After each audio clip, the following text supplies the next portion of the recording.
My dad just picked up this 2010 Audi A4 for $160. The reason why he picked it up for $160 is because one of his customers brought it in to get fixed. It was running pretty rough. Turns out it needed a timing chain. They didn't want to pay for it. The bank that owned the car didn't want it back. So my dad put a mechanic's lien on it and he got it for $160. But now that the car is running super smooth, he doesn't want it anymore. He wants to sell it, but he can't sell it in the current condition that it is in. The interior is super dirty. The outside of it needs a lot of work and correction. Half of the black trim is fading, and we're gonna fix that all within the next 7 hours. This car is gonna be done by 7 o'clock, and when he comes home, he's gonna look at it and he's gonna be shocked at what he sees. Luckily for me, none of the seats are torn, none of the carpet's fully damaged, and this is gonna be a really easy job to do. And this is also really good if you're trying to sell your car and get the most money out of it. The first thing that I want to do is figure out what the condition of the paint is on this car. And able to do that, I need to clean the outside first. So I'm going to start off with a nice little power wash. It's always important to take these off. And to do that, I have this nice little Sunjo power washer that is going to do the job for me really nicely. So I can guide it. You don't need to use a power washer to clean the car. I will say it is nice to have one because it does decrease the amount of elbow grease needed when you are wiping down the car with soap and water. If you are going to use a power washer, but you don't know how to use it, a good rule of thumb is to keep a good distance, roughly a foot between the end of the nozzle and your car's paint. I also use my foam cannon to cover the whole entire car with soap. That does help out a little bit, but again, it's not necessary. So halfway through the time lapse, this part of my hose actually broke and I can't really use my power washer anymore. But everything that I needed to get done with a power washer is finally done. I would, in theory, like to use the foam cannon one more time just so I can put a little bit of clay onto the paint. The paint looks good underneath all the dirt, but I don't really know if it doesn't really look like it needs a polish. But it did clean up really well. I will say that. It did clean up really well. I'm going to go ahead and dry it off, and then I'll let you know if I really do need to polish it up. I was drying it off and I was feeling the paint, and the paint is just horrible. It needs to be clay barred, so I'm gonna go ahead and do that. And enable for me to do that, I'm gonna use this frother from Buff Bros, and this is a clay mitt. Now the cool thing about a clay mitt is that you can basically reuse this as many times as you want, but it does lose its effectiveness if you just use it consistently all the time. I probably use this 2 or 3 times, so it's still good to go.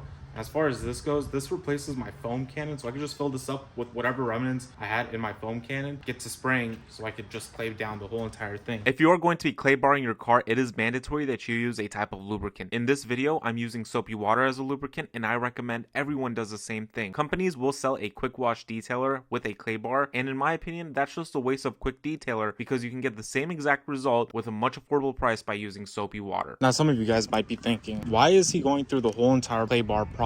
When I was drying this before clay barring it, it just felt horrible. Like my towel was gripping everything. It shouldn't be like that. So this surface I just clay barred. It's so smooth. This surface I did not clay bar.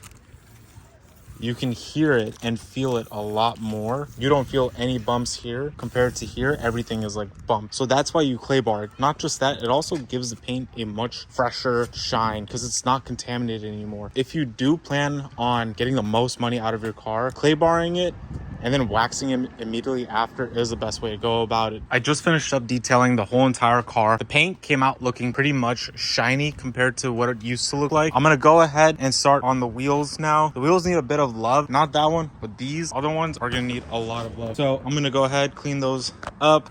And after this came out so clean, guys. I'm gonna recommend using Brake Bomber because this is the product that I use to clean up these wheels. I still have the other 3 to go. The fact that this came out as good as it does right now, it makes a huge difference when you look at the car. See, when you look at it from here, this looks clean, but when you look at it from here, you can just tell they don't really care about their car. So you want to clean your wheels, and the tools that I'm using to clean my wheels, it's basically like this wire wheel brush right here, and then this right here as well. You can get all of these on Buff Bros website. They have some premium wool wheel cleaners, and I highly recommend those. But for me, I prefer using this on a car that I really don't care about. If you do care about your car, definitely recommend getting one of those. But yeah, let's get to it.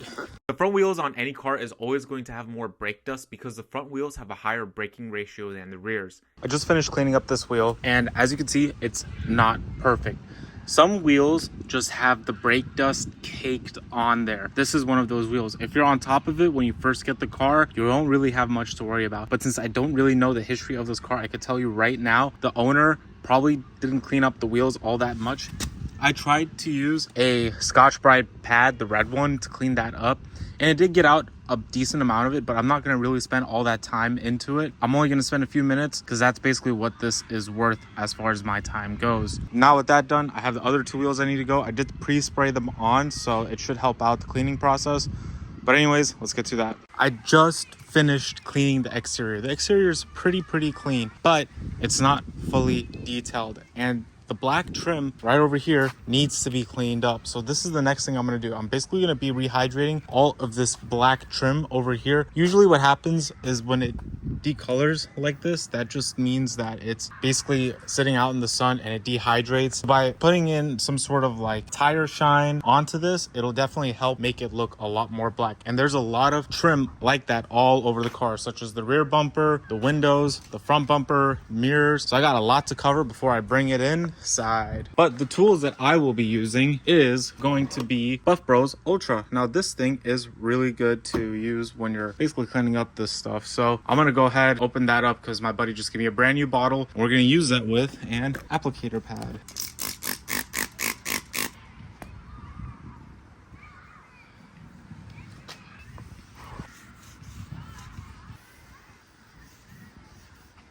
I just finished applying the trim dressing and it looks really good. Don't mind the mess. I wasn't trying to be neat. I was super sloppy about it, but that's no problem because it'll easily wipe off on anything that isn't this material. So I did the whole entire cowl right here, both window trims, and just to give you guys a nice little reference on what it actually will do to the back of the car, look at that. That is coated, that is uncoated. It looks so much better. So I'm gonna go ahead and finish that up and I'm gonna show you guys exactly what it looks like on the front bumper. Again, same exact bottle, but this time I'm just gonna spray directly onto it. It's gonna be a lot easier for me to just wipe it all off with my applicator pad. Now with all of that applied, just rub it in there and it should make it look really nice. And again, I'm being super sloppy about it because I know I could just wipe it off with a wet rag after I'm done. This does hydrate any sort of plastic material, such as those fog lights, cowl that's sitting right up there. And I recommend everyone that is trying to sell their car get some of this tire dressing because it will do the job really nicely. So I just put on some tire shine onto these tires and it does make a world of a difference. Now that I'm done with that, it's time for me to wax the whole entire car and then I'm done with the outside of this car. So I went ahead and brought the car inside and now it's important for you to do the wax step inside, which I'm doing. I'm using Buff Bros Defend. This is a ceramic wax, and the good thing about ceramic waxes is that you just spray it on, and if you're indoors like I am, it could sit there while you wipe around the whole entire car. So I sprayed these two door panels, but before I sprayed this, I basically sprayed everything around the car. I just have the roof to do, and I'm done. But yeah, really easy to use. Spray, let it sit, and wipe it down, and that's it. The whole entire car is basically ceramic coated, which essentially is like a wax. And you can do the windshields, but not the front windshield.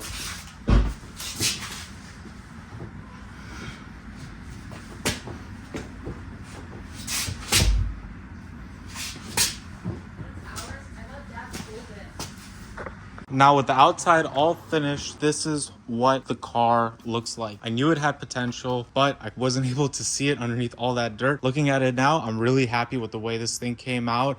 And for literally just stuff that I had at the house, I was able to clean up the whole entire car. And it basically went from a $160 car to like what, a $4,000 car now. Like I would buy this for $4,000. I know it looks clean and everything like that. The owner probably kept it up really well. But we're not done yet. We still have the inside to clean. And the inside is actually where you can see everything. The outside sells you to look in the inside, but the inside is what makes you pay for it. And as far as these headlights go, these are all inside the headlight lens. And I'm not really going to focus on the headlight lenses at all here because that's not really something that someone that wants to sell their car and make it look as clean as possible in 6 hours can do. This whole outside of the car basically took me from 12 o'clock to 3 o'clock. So 3 hours, and I completely detailed the outside of the car with whatever tools I had inside the house. And I'm expecting the inside to take a little less than 2.5 hours. So I should be able to meet my time of 7 o'clock as a deadline. And all it really needs is a nice little wipe down inside, and the floor mats need to be cleaned and vacuumed, which really shouldn't take that long. But anyways, let's get to it. To clean out the inside of this car, I'm using an all-purpose cleaner. It can be the same one that's used around the house, and the goal is to wipe down as many surfaces as you can, all while getting all the dirt and oil embedded in the seats. If you are cleaning out cloth seats, it's best to start out with a quick vacuum, and then when you're done with that, using an all-purpose cleaner to wipe that down. But if you want to get more dirt and stains out as efficiently as possible, I recommend using the all-purpose cleaner on those stains and then getting a wet vac and vacuuming up all the stains out. It is a bit of a different process, but you will end up with a nice clean result. After I got done vacuuming the inside of the car, I focused on the floor mats. Whether they're cloth or rubber, it's best to take them out and wash them outside. So I took out the rubber floor mats. These are all weather floor mats, and I cleaned them up. They had a lot of goo and gunk on them. And then I coated them with some tire shine to just give them a little bit more of a newer coating. They are made out of a similar material as the black trim pieces on a car. So it definitely came out looking really good, some more than others. Like this looks practically brand new. But the whole goal is for it to look good just at first glance. And I mean, like, it's never going to look as good as new without putting in serious time and effort. And I really don't want to do that because I am now done with the car. There are some bigger stuff that I want to clean up. And since the sun is still up, I still want to possibly take pictures of it, finish this car, and right before the sun goes down. And I think I'll be able to do it if I just work fast, put these in, and clean up the inside and take out that little tree right over there. We should be good to go. Now this car is all done. It's fresh, it's clean, it's shiny. It's not perfect though, and that's the thing. Not all used cars will come out perfect with a nice detail, but you will get pretty close to it. And the whole goal when you are selling a car is to make it look as new as possible, as less used as possible, because people want something that is gonna be theirs, not something that was yours. And I can tell you right now, the way the previous owner left this car, there was a lot of stuff, some chipped off nails and some pictures, and it was just not good. Like, they were not in a position to sell the car, but they were in a position to have it have a mechanic clean. But anyways, that's going to be it for this video. I hope you guys enjoyed the video. I hope you learned something new, and I hope you guys found it helpful. If you have any questions, feel free to leave it in the comments below, and be sure to subscribe because the next video is going to be just as cool as this.